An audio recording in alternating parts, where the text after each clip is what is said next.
शहर में बिगड़ी यातायात व्यवस्था, जगह जगह जाम, घंटों फंसे रहे लोग। राजस्व अधिकारियों की हड़ताल को पटवारी के बाद आरआई व कोटवार संघ ने दिया समर्थन। भ्रष्टाचार और महंगाई चरम पर, क्रांति दिवस पर निकाली जाएगी रैली। रक्षाबंधन से पहले शुक्रवार को शहर की यातायात व्यवस्था पूरी तरह चरमरा गई। सुबह से ही मुख्य मार्गों पर वाहनों की लंबी कतारें लग गईं और जगह जगह जाम की स्थिति निर्मित हो गई। इससे राहगीर और वाहन चालक घंटों तक फंसे रहे। यातायात पुलिस लगातार व्यवस्था बनाने में जुटी रही, लेकिन भीड़ के आगे उनके प्रयास नाकाफी साबित हुए। 9 अगस्त को रक्षाबंधन पर्व मनाया जाना है। पर्व से पहले लोग बड़ी संख्या में खरीदारी करने घरों से निकले। वहीं बाहर से आने वाले यात्री भी अपने घरों को लौट रहे थे। इससे शहर में भीड़ और वाहनों का दबाव कई गुना बढ़ गया। कई राहगीर पैदल ही जाम पार करने को मजबूर हुए। जाम की स्थिति देर शाम तक बनी रही। शासन द्वारा राजस्व अधिकारियों के न्यायालयीन व गैर न्यायालयीन कर्तव्यों को विभाजन किए जाने की नीति के विरोध में मध्य प्रदेश राजस्व अधिकारी संघ द्वारा 6 अगस्त से कार्य से विरत रहकर अनिश्चितकालीन हड़ताल प्रारंभ कर दिया है। जिला मुख्यालय के सिविल लाइन स्थित सांस्कृतिक मंच पर अपनी मांगों को लेकर आंदोलन किया जा रहा है।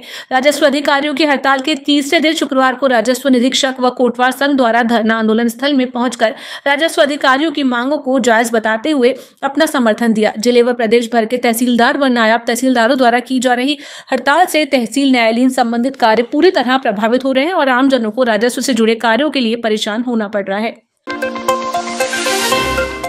केंद्र व प्रदेश की भाजपा सरकार द्वारा आम गरीब मजदूरों व किसानों के साथ अन्याय व शोषण किया जा रहा है। देश में भ्रष्टाचार व महंगाई चरम पर है।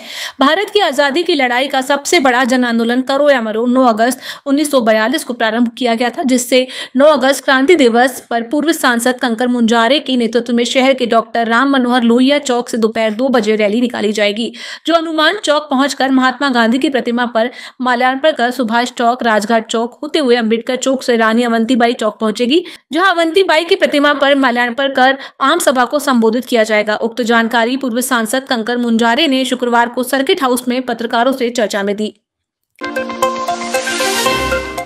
भाई बहन के स्नेह और विश्वास का प्रतीक पर्व रक्षाबंधन इस वर्ष 9 अगस्त शनिवार को धूमधाम से मनाया जाएगा। खास बात यह है कि इस बार पर्व पर भद्रा का साया नहीं रहेगा, जिससे सुबह से दोपहर तक शुभ मुहूर्त में राखी बांधी जा सकेगी।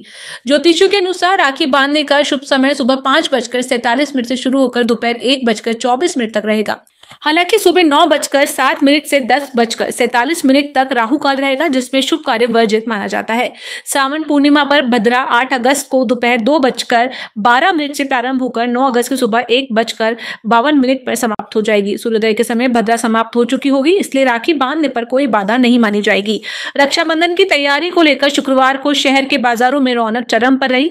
बहनों ने सुंदर राखियों के साथ साथ उपहार, मिठाई और सजावटी सामान की जमकर खरीदारी की। बेहर, परसवाड़ा, लामता, बिरसा क्षेत्र के बिजली उपभोक्ताओं का बिल 1800 से अधिक आया है, जिससे उपभोक्ता भारी परेशान हो रहे हैं। शहरी एवं ग्रामीण क्षेत्रों के लोग अधिक बिल आने के कारण विद्युत विभाग के कार्यालयों के चक्कर काट रहे हैं, जो कि उपभोक्ताओं के द्वारा बताया जा रहा है कि मीटर वाचक के द्वारा 225 यूनिट का चार्ज लगा दिया गया है, जिससे उपभोक्ताओं को भारी परेशानी जा रही है। और उपभोक्ता द्वारा कहा गया कि बिलों में सुधार नहीं किया गया तो जन आंदोलन किया जाएगा। लामता कनिष्ठ यंत्री से चर्चा करने पर बताया गया कि अधिक बिल उन उपभोक्ताओं का आया है जिनके घर में लगे मीटर पंच नहीं हुए हैं। थोड़ा हमारा मीटर खराब है, इस बार मीटर चेंज करवाना है, इसीलिए 2 महीने से थोड़ा ज़्यादा आ रहा था, नहीं तो 90-100 ही आता था। और इस महीने तो 1800 बहुत होता है। आता है 178 रुपये हर महीने में, 1880 लगभग 180-178 के आसपास। पर इस महीने पता नहीं 2 महीने का बिल जिनने 2004 रुपये दे दिया। 2004 रुपये? जी हाँ। तो यहाँ पे क्या बोले फिर? मैं सर से बोला तो बोलता आधा पैसा पटा, तो किस बात का पैसा पटाऊँ मैं? 2 महीने का 2000 थोड़ी पटा सकता हूँ। यूनिट, हाँ मेरे यूनिट जली थी थोड़ी ज़्यादा, 100 के ऊपर पार हो गई थी। तो ये बोले 100 के ऊपर यदि पार होती तो बिल ज़्यादा आता है। तो अब ऐसा कैसा ज़्यादा आता है ये समझ नहीं आया मुझे। तो मैंने 2100 तो पटा ही दिया। फिर अभी रीडिंग इस महीने की 147 हो गई। अरे मैंने बोला कि मेरा मीटर चेक मीटर लगाइए आप, रफ्तार पकड़ रहा है। एक महीने में 147 रीडिंग कैसे आ सकती है? 3 बल्ब चल रहा है। तो ये शिकायत मैंने लगाया हूँ यहाँ पे। कैसा क्या हो गया? अरे हर महीना तो बिल पट रहा है। हाँ। उसके बाद में अभी इस महीने में 1840 आया। कितना आ गया? 1840। तो पटाओ ना, क्यों नहीं पटा रहे हो? क्यों पटाएं? क्यों वही तो क्यों नहीं पटा रहे हो? इतना कैसा बिल कैसा आया? मीटर बंद बता रहा है। लाइनमैन आता है? आते हैं ना चेक करने वाले। तो फिर लाइनमैन ने क्या बोला? तो बोलता है बोल लामटा जाओ। लामटा जाओ, नहीं तो गलती कहाँ से हुई? गलती वही है मीटर से। अभी जिनके मीटर बंद थे उनके लोड के अकॉर्डिंग उनका बिल जनरेट हो रहा है 250 यूनिट का। तो सभी से आवेदन हम लोग ले रहे हैं कि जिनके यहाँ मतलब मीटर बंद है सभी से हम लोग आवेदन ऑफिस में कलेक्ट करवा रहे हैं और उनको प्रायोरिटी पे पहले हम लोग मीटर युद्ध स्तर पे चेंज करेंगे सभी का।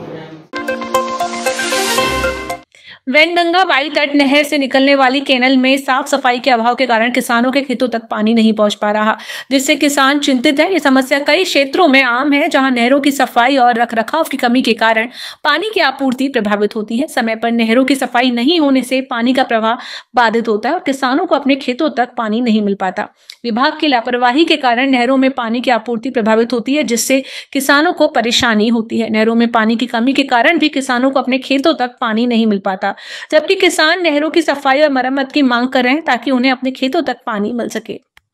प्रशासन द्वारा साफ सफाई नहीं की जा रही है। कब से नहीं की गई है? इस सत्र में एक भी सफाई नहीं हुई। नहीं हुई क्या? अच्छा, कितने के एकड़ खेतों में सिंचाई होती है यहाँ से?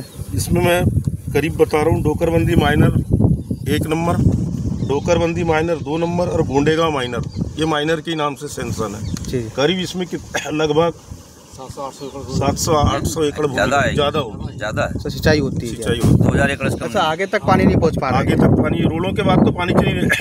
अब एसडीओ को भी हमने बोले, ठाकुर साहब को भी बोले और परते जी को भी हमने बोले और अमीन साहब को भी बोले, पर उन्होंने बोले हम क्या कर लेंगे, पैसा ही नहीं आ रहा है। तो इसका सीमेंटीकरण वगैरह निर्माण नहीं करेंगे? नहीं करवाए तो हम क्या कर लेंगे साहब, किसान क्या करेगा, किसान तो मजबूर है ना।